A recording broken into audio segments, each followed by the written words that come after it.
হামজার প্রতি কি আমরা বেশি মানে ডিপেন্ডেন্ট হয়ে যাচ্ছে কিনা? আমরা দেখতে পাচ্ছি তিনি ডিফেন্সে সামলিয়ে মিডে উঠছেন, মিড থেকে তিনি অ্যাটাকে যাচ্ছেন, সেট পিসগুলোতে তিনি আসলে সামনে উঠে আসছেন।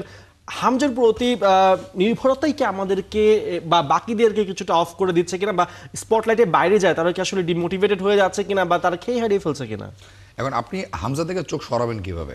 আপনি হামজার কালকে বাংলাদেশ ওভারঅল কালকে ভালো খেলেনি, এটা হচ্ছে বাস্তবতা। আমরা ফার্স্ট হাফে বল পজিশন ওয়াজ দেয়ার, আমরা খুব এদিক ওদিক টুকটাক টুকটাক করে বল নিয়ে অপোনেন্টকে প্রচণ্ড বিরক্ত করে গেছি। কাজের কাজ যেটা হয়েছে, ওরা গোল দিয়ে দিয়েছে, নিজেরা কিন্তু গোল দিতে পারেনি এবং একটা মনে হয় শট নিয়েছি ফার্স্ট হাফে।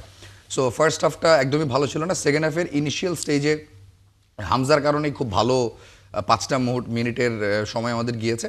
হামজার গোলটা চিন্তা করেন, বাংলাদেশের ফুটবল ইতিহাসে এরকম সুন্দর গোল আপনি দেখেছেন কিনা, এটা একটা ব্যাপার। এবং হামজা চৌধুরী গোল দিচ্ছেন, এটাই তো একটা অনেক বড় মোমেন্টস বাংলাদেশের ফুটবলে। কারণ আপনারা বলছিলেন মানে 5 ম্যাচে 4 গোল, আমি যতটুকু জানি 6 ম্যাচে 4 গোল দিয়েছেন। So working like as a forward, তাই না? যে বাংলাদেশের ফরওয়ার্ড রাকিবেরও তো এতগুলো গোল নেই লাস্ট 6 ম্যাচে, ওনার যতগুলো গোল রয়েছে। সো যেইভাবে বাইসাইকেল কিকে গোলটা করেছেন অ্যামেজিং। তারপরে পানেনকা স্টাইলে যেই পেনাল্টিটা নিলেন, মানে ওইভাবে তো ঠান্ডা মাথায় পেনাল্টি বাংলাদেশের ফুটবলে যে আসলে নেওয়া যায়, এবং গোলকিপারকে যেভাবে বোকা বানিয়েও একটা স্কোরিং শট করা যায়, সেটাও তো তিনি দেখালেন। তার লেভেলটা তো আসলে ওখানেই, এবং তিনি বারবারই প্রত্যেকটা ম্যাচে তার প্রেজেন্সটা উইথ হিজ অ্যাটিটিউড, তার ওই যে মাঠের মধ্যে দলনেতার মতো ভাবটা, কিংবা তার প্রেজেন্স অফ মাইন্ড, সব কিছু মিলিয়ে তিনি এটা বোঝাচ্ছেন। বাট আদার হ্যান্ড বাকিদেরকেও তো ওই হামজা যে তার সর্বোচ্চটা দিচ্ছেন সেটা ফিল করতে হবে।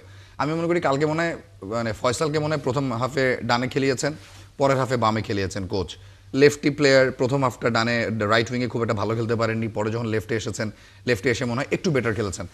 এই যে ধরেন পারমুটেশন কম্বিনেশনগুলো করেছেন coach, I am happy with that. মানে আমার কোনো আক্ষেপ নাই যে আপনি একই প্লেয়ারকে right wing left wing খেলাচ্ছেন।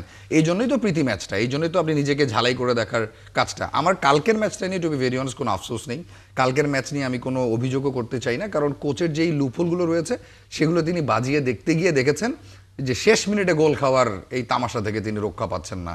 So this is a very good thing যেটা নেপাল ম্যাচে হয়েছে, এবং বাকিরাও এটা থেকে আমি শিখুক মনে করি, গোলের ক্ষুধাটা বাড়ুক। আমি মনে করি যে হামজার মতো সমিত সমু যদি একটু স্টেপ আপ করেন যেভাবে হংকং ম্যাচে করেছেন, তাহলে বাংলাদেশ ভারতের বিপক্ষে এরকম